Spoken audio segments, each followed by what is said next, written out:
is up, Nerds Nation? Welcome to the Effin' Nerds podcast with the most dynamic duo in all of podcasting. I'm Nick Denizio, and sitting across from me is my dude, Martin Moreno. What's up, man? How we doing? Good. This is episode 25 as we bring you all the good movie news from this past week. But before we get started, if you're watching on YouTube, please subscribe and give this video a thumbs up. And if you're listening on Spotify, Apple Podcasts, or anywhere else, please check back each week as we try to upload new content for you guys to listen to. So, guys, before we get into this, you might hear a little bit of a background noise. We got the studio next door is doing a bit of a rager on a Monday. Yeah, they're got the club going up on the Monday. I don't know what's going on. They got some good music though. Yeah, I'll give that to them. It's but probably, yeah, probably a Trump rally. Stop it. But yeah, if you hear some booms, the bass is bumping. The bass is bumping right now. Is bumping. Yeah. But yeah, dude, episode 25, quarter of a century. Quarter of a century, man. Exciting, man. Here we are, chugging along. Yeah. So how was your week there, Martin? My week was great, bro. I celebrated my friend's birthday. Nice. You guys may or may not know him. His name is Nick. Mm-hmm. But yeah, my buddy Nick across from me turned 42, 43, 32. I didn't think you were gonna say your age, but fuck, I don't give a shit. Yeah, but it was a fun time. We went to a local brewery, watched some football. Yep, we got a little saucy on a Sunday. Had some good food, and all my fantasy teams won. Nice. So, there you go, bro. Second time in what, like 3 or 4 weeks that I got victories across the board. Yep. So got to keep that comeback tour going. I know, man. I know. Well, I only won one of my fantasy leagues. The one you had Dalvin Cook, right? The one I had Dalvin Cook, yeah, who went off. Dalvin Cook exploded, and it's really funny too because I told Nick beforehand, I'm like, bro, I think it's gonna be a high scoring game. Mm-hmm. I think Kirk Cousins is gonna have a great game because I think there's gonna be a lot of touchdowns. Turns out it was all Dalvin Cook. You were half right. I was half right. Yeah, but I have him in one league too. So yeah, that was a good victory. Some good W's across the board. Yeah, absolutely. Mm-hmm. But yeah, it was my birthday, and we had a little bit of fun. It's my birthday!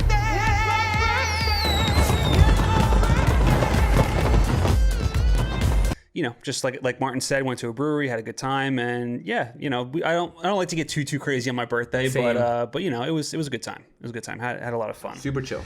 All right, let's jump into this. So we're gonna kind of start off on a bit of a somber note as we got some really kind of shitty news on Halloween. So, legendary actor Sean Connery has passed away due to natural causes. The Scottish actor was best known for his portrayal of James Bond, being the first to bring the role to the big screen and appearing in 7 films of the spy thriller.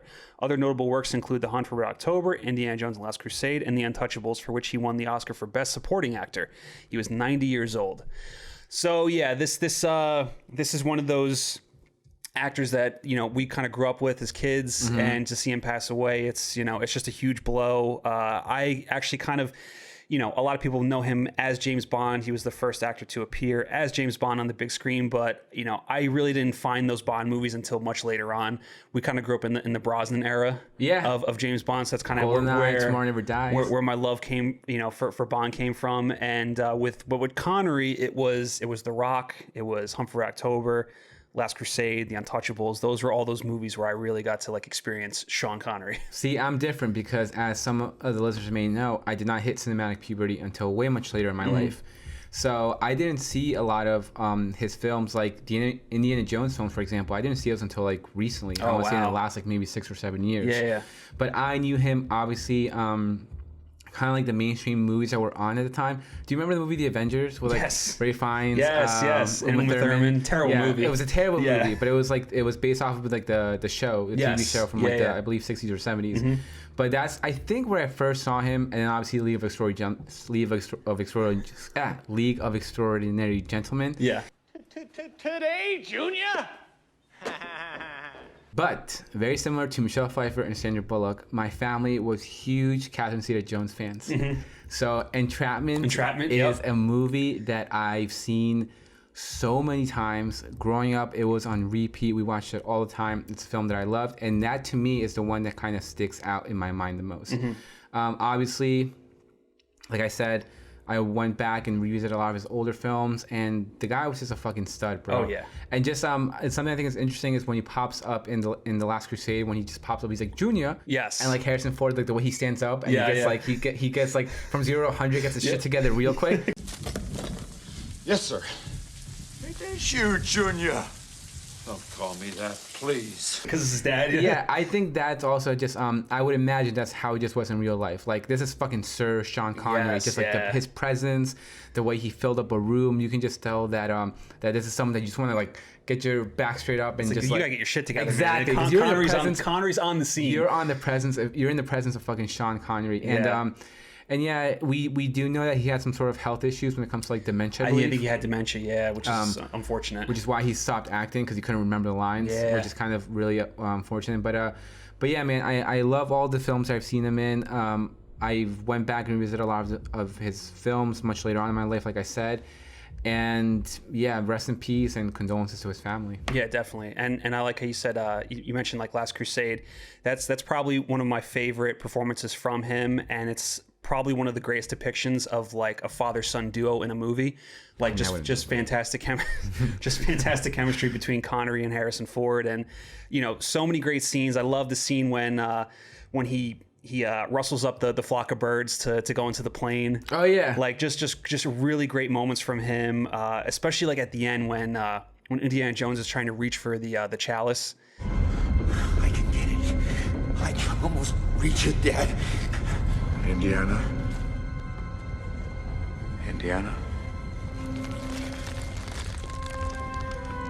Let it go.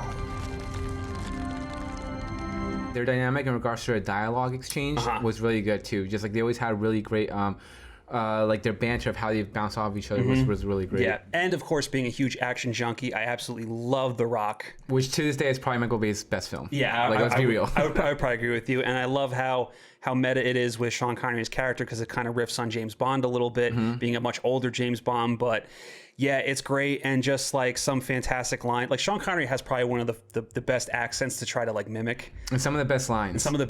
Yeah. And there's the fantastic dialogue between him and Nicolas Cage when he's trying to give Cage a pep talk, and he's like, "I'll do my best." Your best. Losers always whine about their best. Winners go home and fuck the prom queen. Carla was the prom queen. Really? Yeah. And also the line from The Untouchables, who brings a knife to a gunfight? Yes. Isn't that just like a wop? Brings a knife to a gunfight. See, I mean, The Untouchables is great too, man. Yeah. Like the guy is just such a fucking legend, such a titan of cinema. And yeah, man, R.I.P. to him. He's definitely going to be missed. And now I just feel like I need to watch every Sean Connery movie known to man. We'll touch up on it. Maybe for the next FN discussion, we'll do The Rock. Oh, there we go. There we go. There it is. There it is. All right, let's move into some podcasting shout-outs, Martin. Woohoo! Shout out. So we're gonna shout out some of the podcasts we've been listening to over the past week.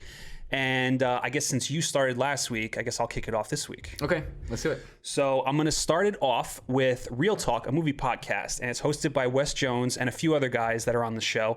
And it's a nice movie discussion podcast. And with like the one episode I listened to, they did kind of a career retrospective on Christopher Nolan. They went over all of his movies, and they had like 4 different guys on. And what was nice about it was you just got all these different opinions, and everyone had their own favorite Christopher Nolan movie. So it just made for a really nice discussion for what people like, what their favorite was. And, that was really fun to listen to, especially being, massive Nolan fans. And they also, one of their episodes I listened to was on Ghostbusters, which was also a blast, being that we just passed in on spooky season. What do you think of this? You like it? And the other cool thing about their show is they also have guests on. And by guests, they did an episode on Scream, and they had an actress that was in Scream come on the show to talk about like her experiences. Oh, good for them. Yeah. So the actress, she wasn't like in like a major part. I think she only had like a very small part as a cheerleader. 15 Seconds of Fame. 15 Seconds of Fame. But what was cool was she. Oh, was the cheerleader in the bathroom? Maybe. The one I was talking shit about Sydney? Maybe. That's like literally the only cheerleader in the movie. Oh, so maybe it is then. Yeah, and she's like, it's like her and some other chick, and they're talking shit about Sydney while Cindy's in the stall. Oh, okay. Yeah. But what was cool is like I actually haven't listened to the episode. I only read the description, so I don't want to give some false claim that I actually listened to it. But I do plan on going back and listening to it. But from the description of the episode, it says that she talks about her experiences on set and everything like that. So definitely need to check that one out, especially since like you're a huge Scream fan. I know that for a fact. So maybe she was a slut just like her mother. You are pathetic. I'm assuming it's her. When you say cheerleader, that's like the one that definitely right. So maybe it is her. Yeah. But really had a fun time listening to their show. And yeah, man, definitely go check these guys out. Real talk. They've actually been following us for a really long time, and we've had some really cool interactions, some cool discussions. My man. Retweeted some of our shit on Twitter and stuff. So, finally got the chance to really like sit down and listen to their stuff, and it's great. Always appreciate the support. Absolutely, Always. absolutely. Yeah, so awesome. Next one, the one I'm going to do is the Latinx Empower podcast. And this is a podcast that I discovered about a month ago. And since I discovered it, I've just been fucking crushing it. It is hosted by Tessia Fernandez. And it, to read you the tagline, it is insights from Latinx leaders around the globe. 2 men, 1 white, 1 Latina. Now, for the people who don't know what Latinx means, it's essentially a gender-neutral term for people of Latin American descent. So rather than saying Latino or Latina, you just say Latinx.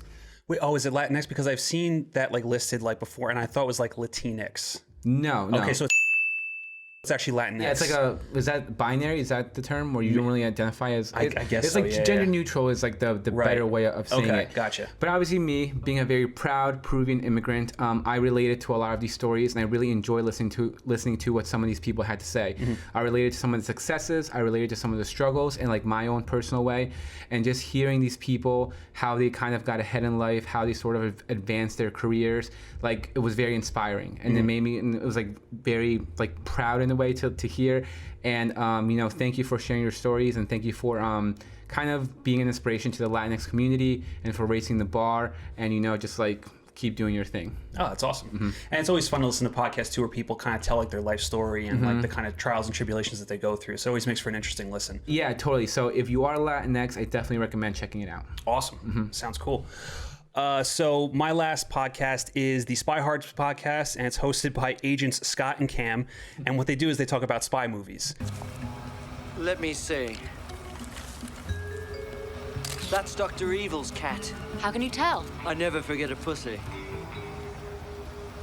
Cat.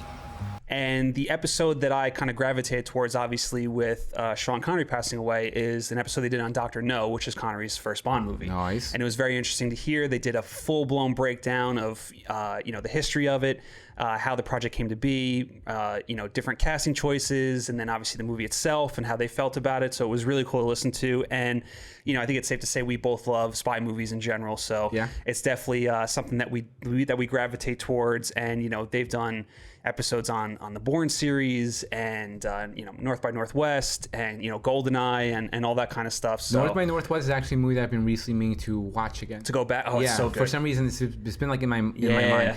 Since when? Since you're fucking The Shots. Damn it! I was trying not to swear. Why are you trying not to swear? I was gonna get into it, but yeah, I guess it's over. Fail! But since your shots video, when you have the one shot of when he's running, yes, yeah. Since then, I'm just like, I was like, wait, that's from North by Northwest, and then since then, it's been like in my mind for the past couple of years. And that's such like an influential movie. Like you see stuff from that movie, just kind of like you see its influence in other movies, like just throughout history. So that's definitely one. But yeah, man, it's a really fun show, especially if you love spy movies. It's really great, and they're another one that that we've kind of linked up with on Twitter and stuff, and just interacted and always liked and retweeted. So like that support between us has always been there. So finally got to check out their stuff, and it was really great. And if, like I said, if you guys are fans of spy movies, check it out, give it a listen. If you like what you hear, give it a follow. Cool, yeah, definitely. And the next one that I'm going to do is that If You Don't podcast, hosted by Ange and Kelly. Ange is someone who I went to school with, and I've known her for a really long time. And we recently just kind of shared podcast information. Nice. And to give you the tagline, it is Ange and Kelly, and they uplift women and put a hilarious spin on what not to do and dive into today's crazy society.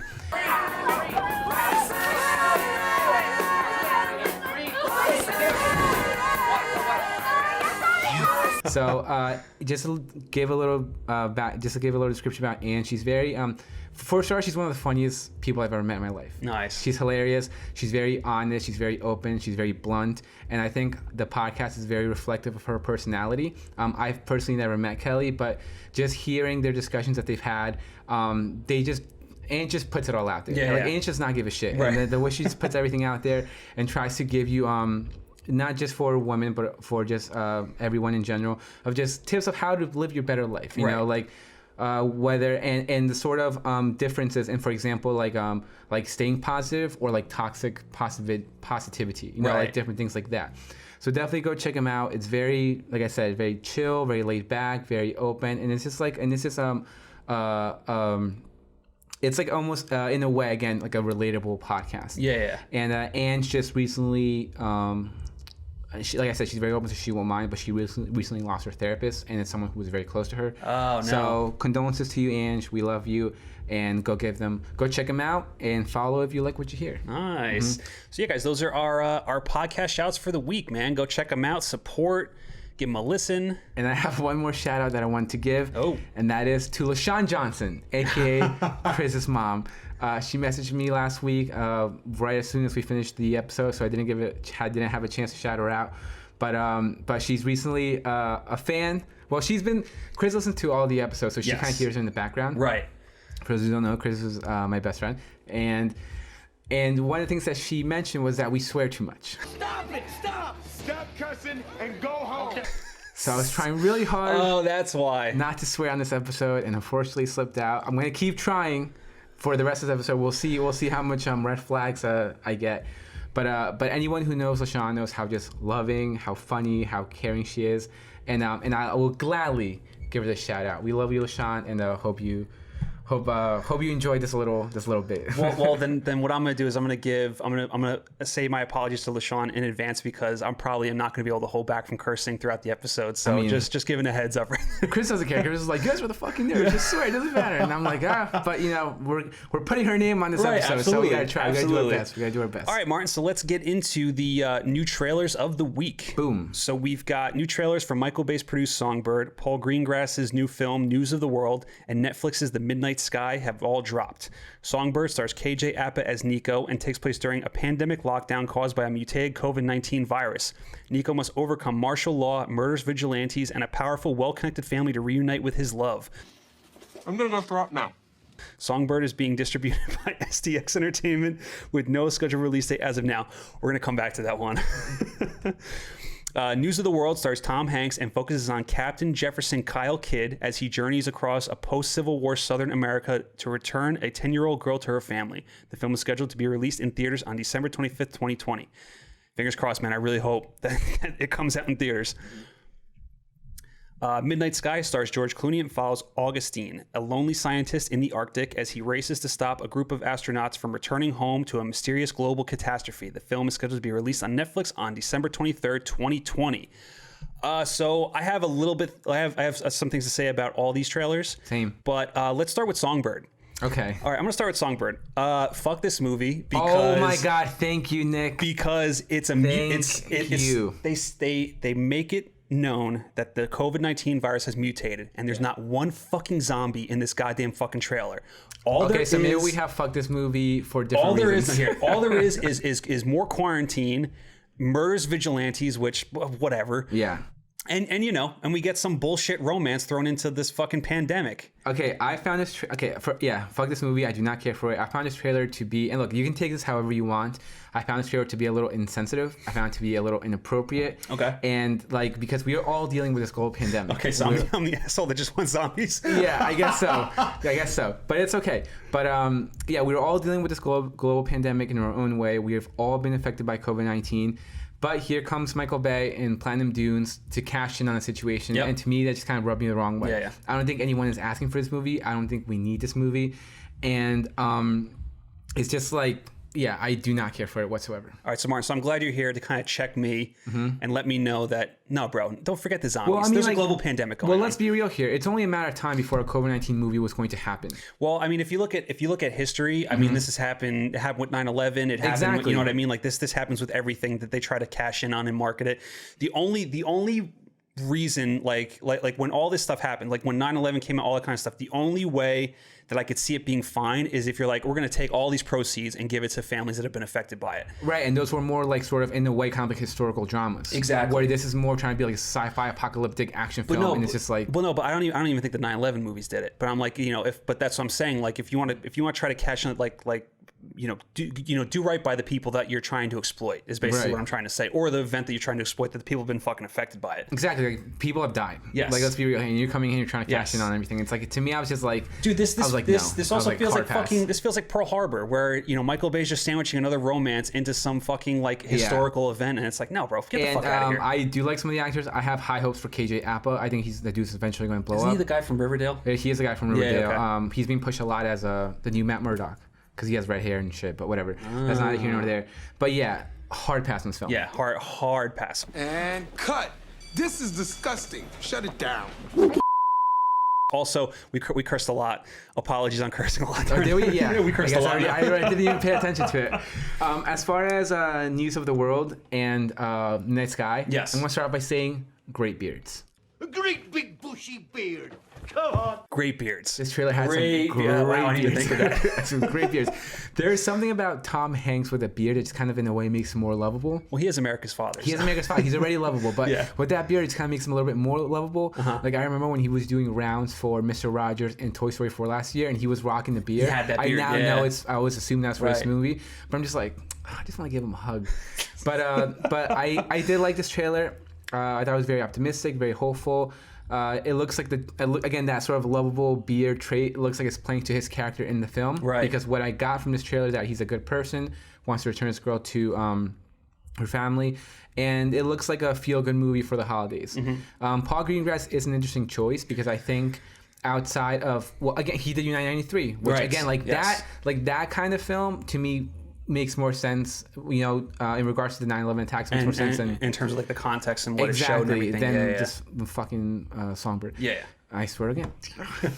But yeah, like he, aside from like the Bourne movies in 1993, he doesn't really have a massive resume. He's only had like a handful of films. But the dude's a veteran director. He knows what he's doing. I didn't really enjoy Jason Bourne that much, but I did like 1993 and the other two Bourne films that he did. So, like, yeah, man, I'm looking forward to it. It looks cool. Yeah, and I'm also always interested in what Paul Greengrass has to do, and obviously this is a nice reteaming with Tom Hanks from Captain Phillips. Correct. So, and Tom Hanks, I think they did great work together. I think Tom Hanks put in a really great performance in that movie. So especially at the end. And those, like I said, like those last 5 minutes where he's getting checked for being in shot, like just fantastic acting.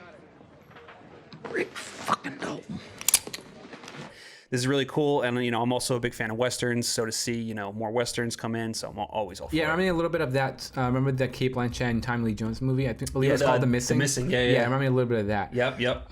But to go back to Midnight Sky, another great beard. Yeah, George Clooney. Excuse me.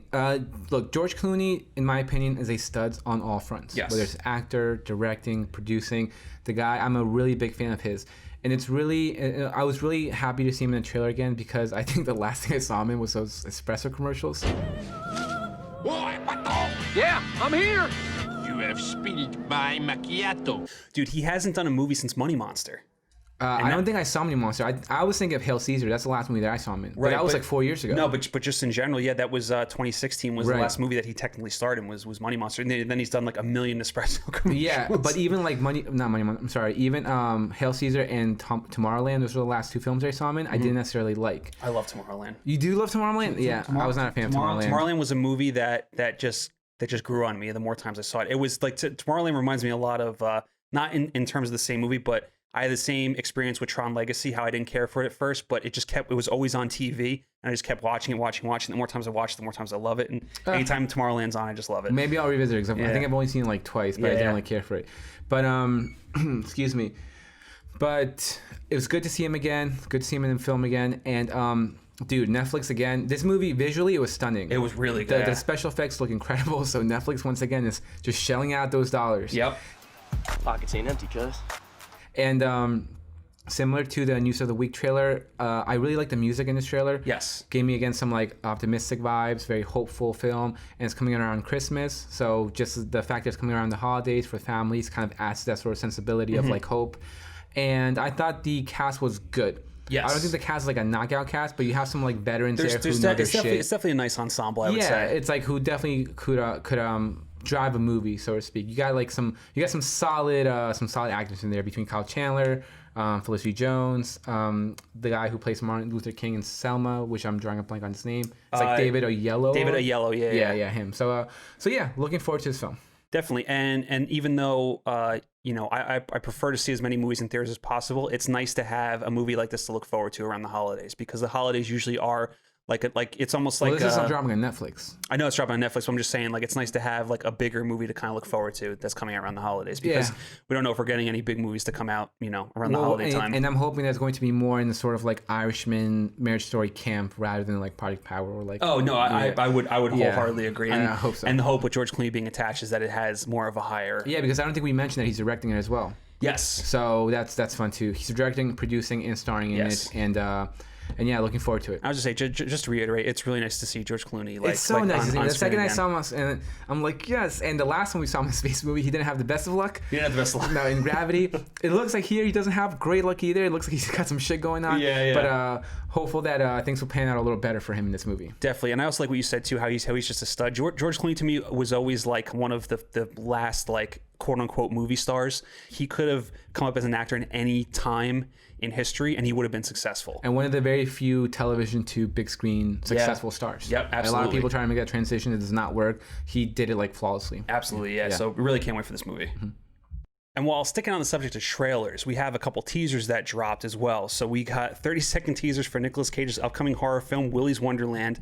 And then we got the big one for Halloween Kills, which isn't coming out till next year. So, which sucks. But yeah, I love both these. Yeah. Both these were great. Between the Nick Cage movie, which just looks absolutely ridiculous, and I can't fucking wait to see it. And then Halloween Kills, which promises all kinds of carnage coming. The big body count. The big body count. Yeah. So what do you think, Martin? For the Nick Cage movie, dude, for it being a 30-second teaser, it gave us a lot in regards to the type of movie that I feel it's going to be. Yes. This feels like it's going to be a very expensive B movie. Oh, yeah. And just the... what just kind of cracked me up is just like the up-close front and center shot of tits. Like, look, we love tits. Like, we love boobies. We do. But it just felt so like out of place and so and gratuitous. Yeah, and gratuitous. Like and it kind of harnessed back to the sort of like old school cheesy like bad horror movies. They kind of relied on like nudity and like very Grindhouse-esque. Yeah, just to kind of get your attention. Right. You know, like like what sells? Sex sells. Let's put some tits out there and like nudity. Like it just felt like they just felt like out of place. But at the same time, it almost again, like I said, kind of harnesses back to the sort of B flavor that I got from it. Mm-hmm. And I'm full on expecting just some insane sex scene with like Nicolas Cage and this chick, because this chick like put it out there like to, I believe his name is Joe. I believe that's his name in the film. And you know, like in Crank, when Amy Smart and Jason Statham have like that crazy sex scene, ridiculous sex scene on the street. Yep. I'm picturing something like that. Yeah. Like they're like, she's gonna be like seduced by him. They're gonna do it in the middle of all the animatronics. Exactly. And while they're doing, he's just going to be like shooting like the animatronics. Oh, so like shoot him up. Yeah, exactly. It's gonna be some crazy, insane sex scene. I forgot about that with Monica Bellucci. Yeah, bro. That's a great sex scene. That's also just a great movie. That is a great movie. Yeah. But we'll do that. Okay. I'm picturing like some like a worse version than shoot 'em up. Right. Look, I do not expect this movie to be good. I'm gonna be honest. The people involved, I know. But I'm just hoping that it's gonna be fun to watch. That's what I mean. That's like if it's a bad movie, let it be one of those good bad movies where you just get some crazy shit. You get a lot of Nick Cage freakouts. Exactly. And just give me that. Nick Cage is gonna be down to 11. Oh, he's gonna be down to 11. I already fucking can, maybe 12. Maybe 12. he's gonna go to 12. Yeah, I can definitely like picture that. So yeah, just kind of fingers crossed that it's gonna be good. And as far as Halloween, bro, it looks so good. Looks so fucking good. And this is something that we spoke about on a recent episode. You gotta keep in mind that Halloween reboot, the one that came out in 2018, was a direct sequel to Halloween 2. Yes. So for example, I thought it was just a direct sequel to Halloween. I thought it forgoed to because it got rid of the whole sister aspect. Well, then why is he coming after Laurie? I don't know, because he just wants to kill her. I think it was 2. To be honest. Regardless, a lot of the post Halloween 2 films have been retconned and essentially erased. And do not exist in this new universe. When you keep that in mind, Michael's essentially been locked up, hospitalized for decades. Mm-hmm. He finally breaks out. He goes to fulfill his mission of like killing Lori. Yep. And fails. Not only does he fail, but he gets left to die. Yeah. In a fucking house. Like, so now, so he was already like, what's the metaphor when you got it's a loose wire? Oh, a loose screw. Screws are loose. Yeah, screws are loose. Yeah, he's already got a couple like loose screws up in the head. Yep. Metaphor. Because obviously of what happened, but now he's out here trying to kill his sister again. Fail. So now you know that the guy is pissed. Like he's pissed. He didn't get a chance to do what he wanted to do. He was left for dead. So now he's just like, those loose screws are like 10 times full. He got some fucking cogs that are not working very well up in that brain. Yep. And we know from some reports that it's going to be kind of Haddonfield versus Michael, and how some of the townspeople have a bone to pick with him. Mm-hmm. Good luck. Oh, yeah. Good fucking luck. Because you're going up against, like Busta Rhymes said, Michael Myers is a killer shark. Baggy ass overalls. It gets kicks off of killing everything and everyone that he comes across. Not just that, but he's not all there. He's just going to mow people the fuck down. Well, we already got that great shot in the trailer. It's like just that like slow-mo that just slash, and you just see the blood flying everywhere. I'm just like, oh my god. It was very light red, but I still loved it. Yeah. I still loved it. And yeah, like we were saying, I believe as you told me how some people are saying that the townspeople have a bone to pick with Michael, and I think that's a very interesting like sort of aspect to bring into the film, because you can talk about how like some people moved out of town because of the murders, or how like the murders either don't attract people or attract like the bad kind of people, right? Because we got a little bit of that with the reboot of how these like true crime people are trying to do a story. Mm-hmm. Maybe you got like all these fucking like annoying true crime people trying to come here and like interview and like they're just annoying the town. Exactly. And then also just on top of the townspeople that have been affected by Michael's murder. So you know what I mean? In some indirect way. Maybe like trauma or something. They just want revenge, you know? Because at its heart, at its soul, Halloween is all about trauma. Yes. You're talking about Lori, who's been traumatized from what happened to her. And now with this reboot, you now have 3 generations of trauma. Essentially hit her daughter, played by Judy Greer, who had to deal with the side effects of her trauma. Yep. And is now kind of passed on to her daughter. And now they're all kind of traumatized. But they're also all in on it now, exactly. too. Yeah. And I cannot wait for this movie.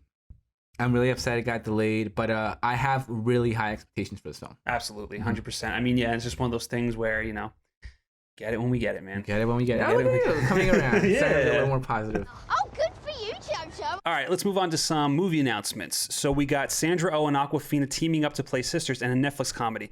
The film is being produced by Gloria Sanchez Productions and being written by Jen D'Angelo. And then on the other side, we got Scott Derrickson, who is set to direct The Black Phone for Blumhouse. Derrickson will co-write the script with C. Robert Cargill and is based on a short story by Joe Hill. So both these are pretty interesting. The Sandra Oh Awkwafina movie, that doesn't actually have like a plot summary yet, right? It's just known as that they're sisters in a comedy. It's about 2 sisters who kind of have like a broken relationship, and then Sandra Oh's. So Awkwafina, I believe, is playing this sister who's trying to help her achieve her lifelong dream of being a contestant in a game show. Oh, nice. Yeah, so that's kind of the plot synopsis. And I really like this for many reasons. Obviously, it's like we just said, it's an interesting premise. Yep. Produced by Gloria Sanchez. Isn't Will Ferrell on this as well? Yes, that's Jessica, I believe, Entelbaum and Will Ferrell's production company. Nice. That's their production company. And they were involved in films like Booksmart, Hustlers, and also Dead to Me, which is a series on Netflix. You see, this is interesting because it says Gloria Sanchez, but I know there's been a couple Will Ferrell movies that also produced. I think it's also Gary Sanchez. Oh, I have no idea. So I wonder if they have like almost like a parent production company. No clue. Yeah, okay. Interesting. But like I said, they were involved with Booksmart and Dead to Me, the series on Netflix, right? Which I really like. I haven't had a chance to check out the second season, but I really like the first season. So they're familiar with sort of female-led comedies. Mm-hmm.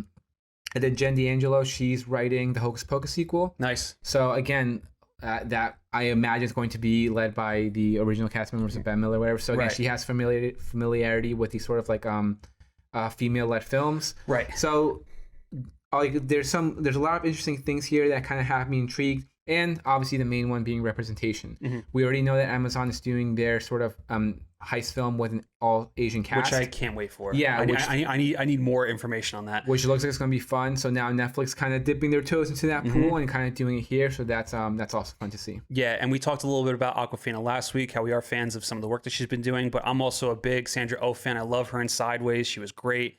And I feel like that, I know she was on a show, I think Killing Eve? Yeah, which Killing apparently Eve. is like everyone raves about that show. People love it, but like I was kind of bummed that I didn't see her in more movies going forward after Sideways, so I'm kind of happy that she's gonna be in this. she's been she was on Grey's Anatomy. Grey's Anatomy. I knew there was a doctor thing because I told you my mom's pretty much watched every single hospital network television show. Yeah, so I've definitely seen her pop up in over like the years. Definitely seen her pop up in Scrubs. Right.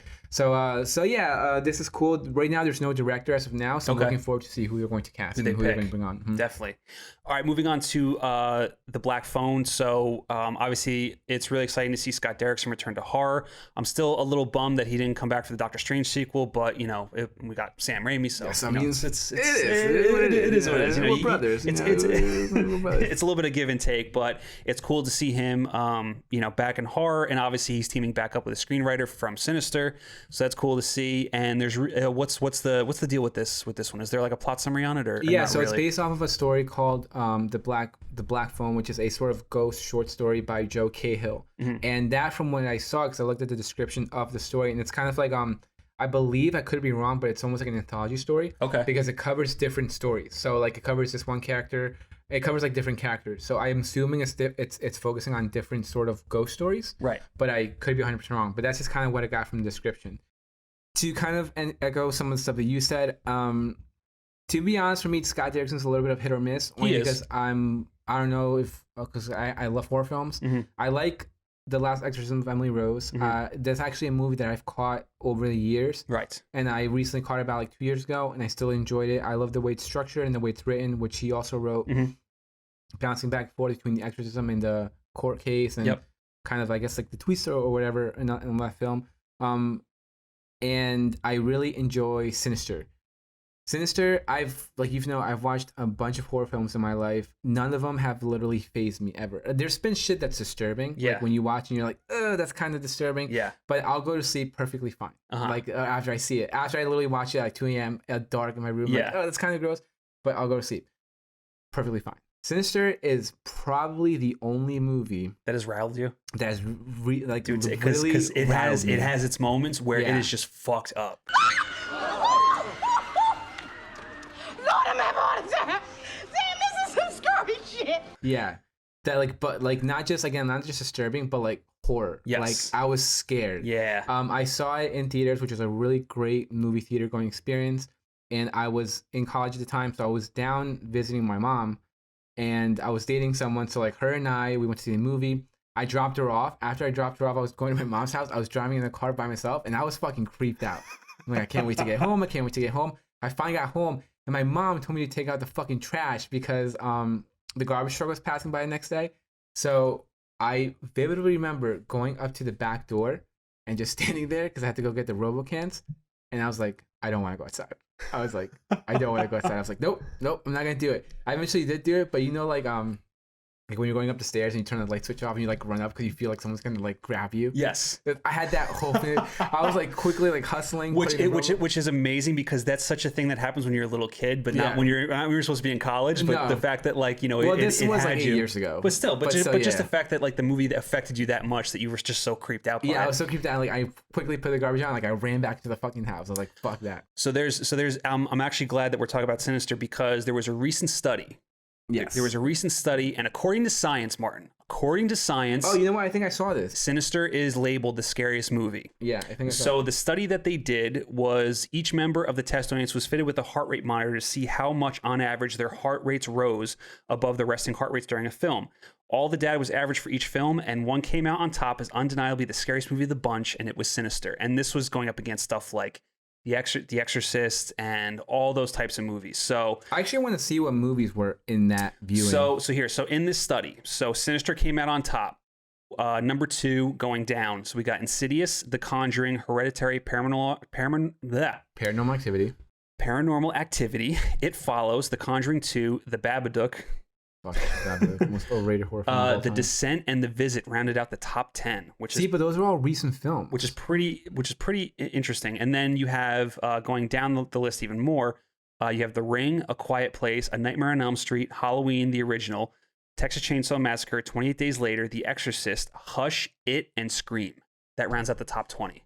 See, but what about like Don't Look Now or like Sleepaway Camp or like a lot of these like 70s, 80s horror, like Suspiria? Well, so I'm assuming that they did. So according on this list, there was 35 movies that were ranked. So rounding out the rest of it are The Grudge, The Witch, The Blair Witch Project, Alien, The Thing, Poltergeist, Annabelle, Friday the 13th, The Orphanage, Dark Skies, Wolf Creek, The Omen, The Shining, Get Out, and Audition. See, I feel like whoever made this list are like millennials because these are all movies in the past like 20 years. I mean, it could be. It could very well be. And some of those movies from the 70s are immensely creepy that just kind of stay with you because of just how like the imagery and it's one of those types where they didn't need like any kind of gore or anything like that to be scary. You know what I go mean? back to what I was saying, like when you see something that's disturbing, like the final shot in Sleepaway Camp of Angela's face, like that still to me is like the most disturbing image of all time. It's one of those ones that just it just burns into your head, and just the like the sound and everything, like no, never again am I fucking watching that. No, hard pass. But to get back to it, but just to get back to it, like I don't hate that pick for number one because Sinister to me is also one that when I saw it, and I'm not big on scary movies either, but like it's extremely disturbing. And there's a lot of shit in that movie that just really freaks you out. No, and I agree. And like I just told you, that's literally the only movie that truly really rocked me. Yeah. I just do think side note, I think there should have been more horror movies in there. But yeah, so he knows what. So when it comes to horror, he does have his like moments, like obviously, like we were just saying. But he also has his not so good moments. Like when you think of, did you ever see Delivers from Evil with Eric Bana? He's like a cop in New York City. And did he direct that? I don't think he directed that. And wrote that. Did he really? Yeah, I mean it's got Olivia Munn in it, so that right away tells you it's not a good movie. Poor Olivia Munn, man. Yeah. She's just a movie killer. Yeah, and I was not a big fan of the writing for Sinister 2, which he wrote. And obviously the Day of the Earth is Still remake, which I just thought was so flat. I know. So he, like we were saying, he is kind of like a bit of a hit or miss, but it is he does have familiarity with Blumhouse. This is his sort of field, and I'm excited to get more information on it because, like I said, I'm not too familiar with the source material. Yeah. So I'm excited to see like what he's going to do, and from what I saw, he's busy, bro. He's got like a lot of upcoming projects. He does have a lot of stuff coming up. But to harken back to what you're saying about, some of his misses in terms of like the horror aspect didn't have Robert Cargill writing it. Right, because Sinister, I believe, was C. Robert Cargill. So the fact that they're teaming back up, it has like that nice pairing again. So hopefully they can turn some magic and fuck us up. Yeah. I'm scared. I'm not scared. You're scared. All right, we're going to move on to some miscellaneous news. So we've got new Suicide Squad images revealed by Empire Magazine. The Uncharted film has finished filming, and we got a brand new Assassin's Creed series headed to Netflix. I'm going to be completely honest, like all this stuff is cool, but there's nothing really to like really dive into. Like the new Suicide Squad images are awesome, and I love the front cover of that Empire Magazine. King Shark just kind of waving, which is really cool. But other than that, it's really no new information here. Uncharted is finished filming. We talked about this last week. We'll see what happens. I am looking forward to the next trailer, but I don't think it's going to be a good movie. And then Assassin's Creed going to Netflix. I think it could be cool because Assassin's Creed is a really fun game, and it's got a great premise, and it could really, has a very interesting story to tell.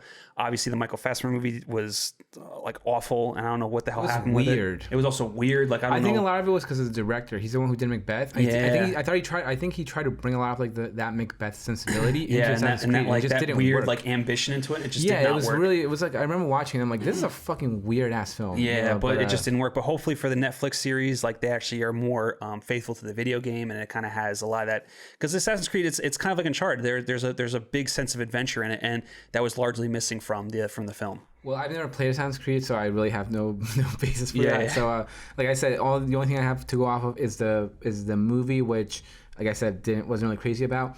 Suicide Squad images is cool to see more looks at these characters that we were introduced to a couple months ago. I really love that shot of Harley Quinn and James Gunn kind of leaning up against each other. It was really nice to see because we love James Gunn, and this is right up his alley. I wasn't a big fan of the second Guardians of the Galaxy. But I think he's a great director, and I think he has a very unique storytelling vision. So I'm excited to see what he does with this. As far as Uncharted, I just gotta give my props that they were finally able to wrap the movie and finish it because after all the fucking behind the scenes production trouble drama that it had, they were finally able to bring it home. And I'm hoping that it's good for your sake because I know it's your favorite video game. And also because it's coming out on my birthday. Yep. So the last thing I want is for you to ruin my birthday party by being a grouchy bitch talking about like, oh, they ruined my favorite video game. No, I will kick you out of my birthday. Like you, I don't need that energy. All right? You're out of my birthday party. Yeah, you're not going to my birthday party. I don't need that energy. Oh, yeah, come on. You know I'm not going to get into this kind of behavior. She's like a kid at Toys R Us. For those kind of selfish reasons alone, I hope it's good as well. Yeah. Anything else you want to say? No. No? All right, cool. All right, so let's move on to our main topics. And this next story I'm really excited to talk about. So Patrick Wilson is set to star and direct in the next installment of the Insidious horror franchise. The film will mark Wilson's directorial debut and follow a script by Scott Teems based off a story by franchise co-creator Lee Winnell and focuses on the Lamberts 10 years after the events of Insidious: The Last Key. The film is being produced by Blumhouse and franchise creators Lee Winnell and James Wan, amongst others.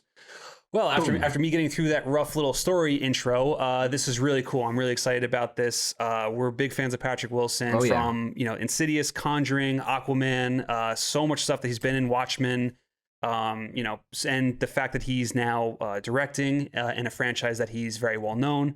And obviously, he's really good friends with James Wan and Lee Winnell, so this is really exciting to see. Right, not just that, because aside from Insidious, he's been in all the Conjuring films. Yep. So yeah, like you said, he's very familiar with this franchise.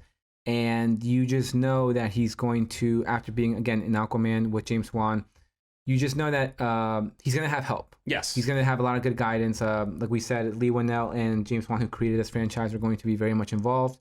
So you just know that anything that he maybe like needs help with or has a question about, he's just going to turn to him and be like, hey, what do you think about this? Right, like, how can I do this? So I think it's a really good, I think this is very good for him because I think he's going to have good people around him to execute this vision for this film. And something else, another film, Hard Candy, which from like 2006, I believe. Yeah, with Ellen Page. Yeah, which was kind of like a thriller, kind of like dark story. So yeah, he's been rooted in this kind of like dark theme horror movies for a while now. And I was gonna say, man, going through the Insidious franchise and the Conjuring franchise, like he's a veteran at this point. He is. He really is. And he's, like you said, we love him. He's a fantastic actor. And those films are, well, I like Conjuring 1 and 2. I liked Insidious 1 and 2. Wasn't crazy about 3, and I did not like The Last Key at all. Yeah. So I'm hoping that he's going to kind of bring the franchise back because it focuses on his son going to college. Right. And his son is going to be played by the same kid, Ty Simpkins, who played his son in the first one. Yes, who was also from like Iron Man 3 and Jurassic World. Yeah. So I feel like he kind of splashed on when he was very young, but he kind of died off. He definitely died off. He hasn't been in anything in a while, so it's cool to see him coming back. Right. So I'm interested to see, like we said, it's based off a story by Lee Winnell, so I'm excited to see to get a little more info about the story. And yeah, this is I'm excited to see maybe Rose Byrne comes back. Well, you know what's funny is because they announced that it was, you're going to get Wilson's character coming back along with the two sons, but they didn't mention Rose Byrne, which is very interesting. So I wonder if they're going to do one of those things where maybe the character passed away, or which I hope she comes back. I hope so too. Yeah. Like even if they have her character pass away, she can be in like the ghost world or whatever, Right. And and kind of harness back to what we were talking about in the past like decade. I think horror has just had this like amazing renaissance. Oh, there's been some incredible horror films. And the ending of the first Insidious is still one of the better endings in horror films. Right. Like the reveal of the picture and the whatever. And yeah, that movie also has some really great like horror moments. I always talk about Darth Maul popping up behind him. Yeah. That first one would creep me out. But yeah, I'm really excited to see his directorial debut. Yeah, I love Patrick Wilson. And just to see like what he does and what his style is and how what he brings to this franchise. Yeah, it's like let's start establishing his vision and his directing language, so to speak, so that we can possibly maybe see it in future projects and films. Right, absolutely. All right, and moving on to our last topic of the day, Oscar Isaac is in talks to star as Marc Spector in Marvel's Moon Knight series for Disney Plus. The series tells the story of Marc Spector, an elite soldier and mercenary who decides to fight crime after he becomes the human avatar for Khonshu. Khonshu, that's how you say it, okay. The Egyptian god of the moon. So I knew nothing about Moon Knight, and then I looked him up, and this seems pretty fucking awesome. Moon Knight is an awesome character. It sounds like an awesome character. So I like that he starts off as like an elite soldier and a mercenary, and then he gets betrayed. So it kind of reminded me of Spawn a little bit. Yeah. How he gets like betrayed, and then I guess they're in some kind of like archaeological dig, and as he's like dying, the god comes to him. That's the OG. That's the OG story, right? Yes. I don't know if that's how they're gonna play it in this series, but the god comes to him, and they basically make a deal, and he becomes like basically the avatar for this person. And then the other cool thing was I like how he kind of develops like these alter egos. One is like a billionaire, and then another as like a taxi driver to kind of stay like his ear. You did your research. Have like his ear to the ground. Oh yeah, bro. Yeah. So like I really like this, and we've expressed before how much we love Oscar Isaac as an actor. So I feel like he's just gonna crush this, and the fact that he gets to kind of play around in this and kind of develop different characters. I'm really excited to see what he does. Right, that what you mentioned is like the original kind of. That's the OG story. Yeah, I want to say it was like around 2005 or 2006 when they kind of rebooted his origin a little bit and made him more like Batman. I swear to God. Swear to me. Okay. So he's kind of like a millionaire. He uses gadgets. Because he used a lot of the money, like you were saying, a lot of the money from being a mercenary, and he made like investments, to like build his fortune, And so similar to Batman, he kind of does crime fighting using gadgets, martial arts, stuff like that. I don't know which story they're going to take. I personally would like to see the OG one because I do love this whole notion of a possible like dual personality disorder. Yes. Because look, the Moon Knight. I'm not gonna lie. It's sometimes tough to follow Moon Knight stories because they're very different and they jump around a lot, and it's kind of like a little confusing and distracting trying to keep up. Yeah.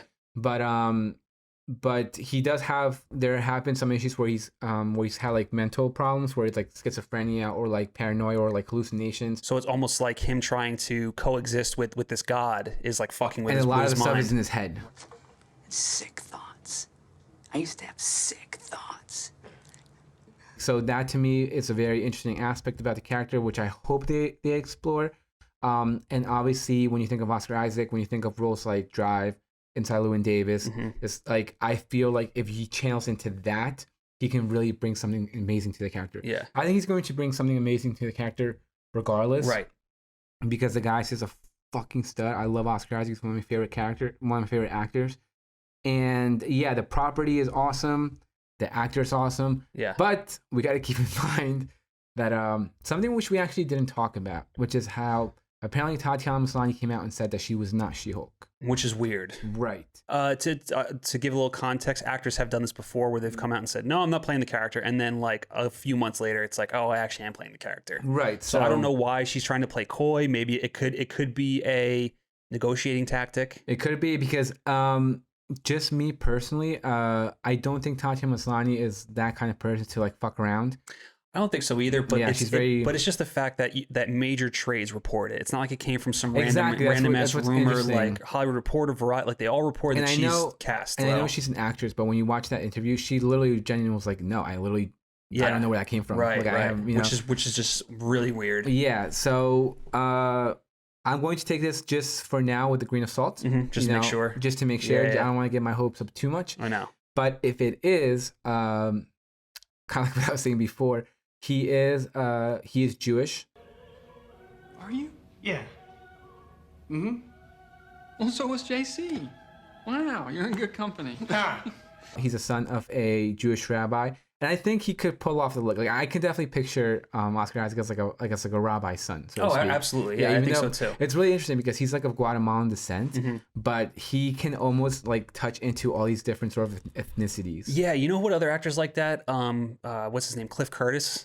I don't know. Maybe if you tell me who. So Cliff Curtis, Training Day. The guy with the mustache. I know exactly who you're talking about. He was also in Avatar: The Last Airbender. He's honestly like, and I think they did a story about him not so long ago. He's played so many different ethnicities just because he has that look that could just fit in with different backgrounds and different types of ethnicities. And I think Oscar Isaacs is the same way. Right. I think he could play different ethnicities and you would just buy it because he just has like that look.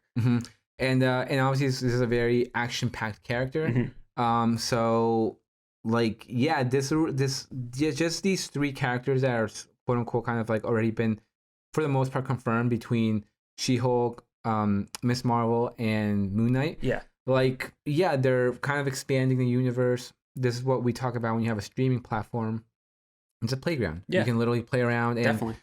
Start introducing these different characters, start world building.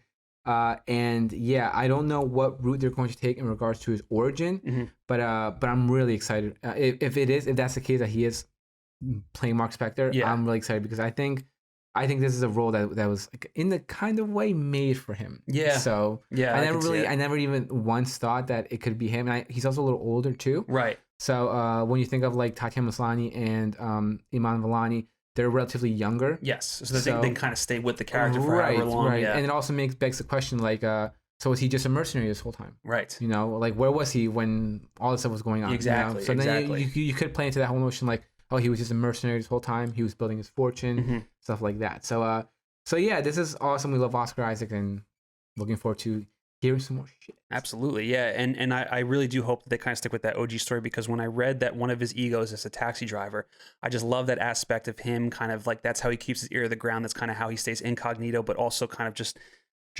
watches and sees like what kind of shit's going on. Driver. Yeah, exactly. Just picture taxi driver. Exactly. Yeah, that's like a nice aspect that I really hope they explore. And yeah, man, I'm looking forward to this. Me too, man. All right, Nerds Nation, that does it for us. Thank you guys for watching. Thank you for listening. Remember to like this video and subscribe to our YouTube page. And remember, you can follow us on Twitter, Instagram, Spotify, Apple Podcasts, and anywhere else where you can see that big, beautiful FN logo.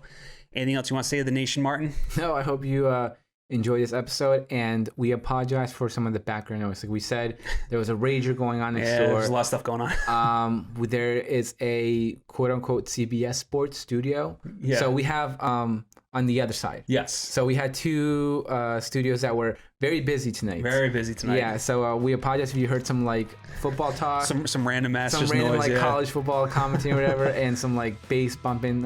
Yeah, we apologize. We'll do our best to clean it up.